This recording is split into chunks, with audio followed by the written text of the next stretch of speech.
President Obama calling for nearly $4 billion to process the wave of illegal immigrants fleeing to the U.S. from Central America.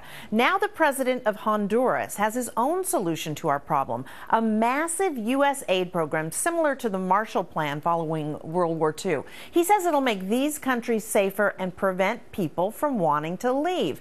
Gary B., could it work? In theory, it's a brilliant plan. You get to the root of the problem and you stop it before it even becomes a problem. In practicality, it's dumb. Here's what normally happens when we give money like this to foreign governments is one of a few things. It gets stolen, it's fraudulently used, or it pads the pockets of government officials. We've seen this time and time again in places like Europe and places like Africa. It sounds great. I'm sure it'll appeal to the liberals out there, but if you want to secure the border and then think about aid later. Okay, Jessica, quickly, what do you think about this?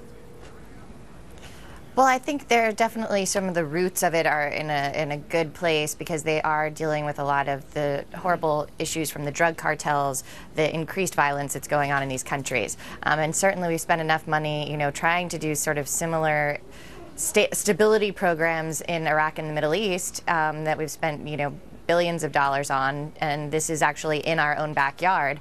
But I think currently, the president's plan has $300 million in it that would go to the State Department to actually do this sort of work, and for our State Department to be doing the work there on the ground and trying to convince people that it's not worthwhile to come to this country. And I think that's a good place to start and let the World Bank and their organizations step in and do what they are supposed to be doing. Okay. President Obama, Vice President Biden are meeting with the presidents of Honduras, El Salvador, Guatemala next Friday at the White House. Maybe this will come up. Tracy, do you think this makes sense to send money there instead of spending it here on a fence? I love that everyone's like, here's an idea. Let us take more of your money out of your country from your hardworking people, and we'll go spend it for you. I mean, this is much. I feel like this is my kids in my wallet every morning. Here, we'll take care of your money for you.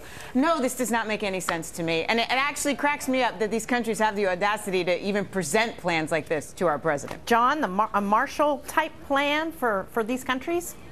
I agree with Gary B. It's an absolute horrible idea in practicality. Every president since Reagan has said the same thing: secure the border and then deal with those that are here. We've spent hundreds of billions of dollars securing borders in the Middle East. Look, some of the poorest towns in America are along that border. And don't take 1,000 National Guards and activate them. Take our own soldiers. They're the best in the world. Relocate those bases along our border, rejuvenates those towns, and secures it easily. Jonas? Well, we already have to spend money. The more thousands of kids that parents are shipped into our country because they've got machete-wielding gangs in Central America is only going to raise taxpayer costs. But the Marshall Plan wasn't just cutting checks. It was very expensive. It was about freeing up trade.